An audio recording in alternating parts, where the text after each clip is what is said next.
మందిరాల మఠాలల్లో దేవుడు లేడన్న మాట సత్యమే. కానీ లోకులు దేవుణ్ణి ఆ జాగ్రత్త చూస్తున్నారంటే అది తన మూఢనమ్మకాలు. దేవుడు అనేవాడే సాధులు సంతులు చెప్తున్నాడు, తనలోనున్నాడు ఆత్మనే దేవుడు అన్నమాట అందరు పలుకుతున్నారు. మరి సాధులు సంతుల మాటలు నమ్మి కొందరే ఆ తీరు ఆచరణం స్వభావం గుణం చేస్తున్నారు. కానీ వేరే వాళ్ళైతే అందరూ గుళ్ళల్లో గోపురాలలో దేవుణ్ణి చూస్తున్నారంటే అది అంతా వట్టి శ్రమనే అవుతున్నది. ఎందుకంటే కబీర్దాస్ మహారాజ్ ఏమన్నాడు, దేవుడున్న జాగాలను పూజ చేయు నువ్వు పో, దేవుడు లేని జాగాలో నువ్వు పూజ చేస్తున్నావు, నువ్వు పోతున్నావు అంటే అలా నరకం ఉన్నది.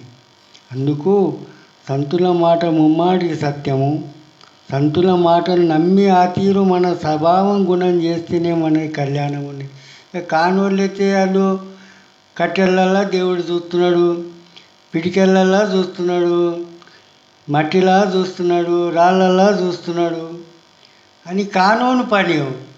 కానీ అయినోని పని అది కాదు. గురువుకాయ ఎప్పుడైతే వచ్చి గురు చరణం పట్టిండో ఆయనకి ఆ తోవ మలపబడుతున్నది. మరి గురువు చెప్తున్నాడు, ఎట్లా యాడ దేవుడున్నా అన్న గురువు చెప్తున్నాడు. ఆ జాగాల్ని మనం చూస్తేనే దేవుడు దొరకాల. మరి మనం గురు చెప్తున్నాడు, తనలోన ఆత్మని దేవుడు ఉన్నాడు అన్నమాట గురు చెప్తున్నాడు.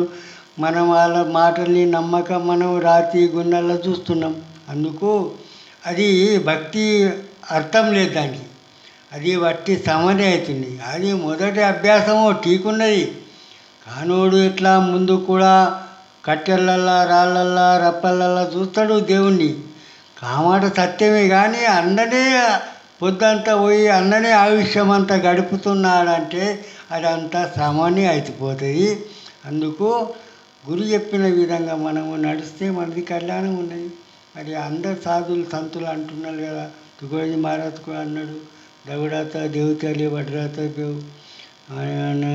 పరమేశ్వరయ్య కూడా అన్నాడు, నువ్వు తెలుసుకో పూజారి దేవుడు గుడిలో మఠములో లేడు. నరసింహ యోగి కూడా అన్నాడు, రాతి గుండ్ల పూజ చేసేదరు, నీతి తప్పి నిజము మర్చేదరు, భ్రాంతి భావాలు విడవాదాలకనే బ్రహ్మనాదులమంటే మీ ఫలం. ఇలా మాటలు ముమ్మాటికి సత్యం ఉన్నాయి. కానీ మనం వింటున్నాము, మర్రా మన ఆటలే సాగించుకుంటున్నాం అంటే అది లాభం అయ్యేది కాదు.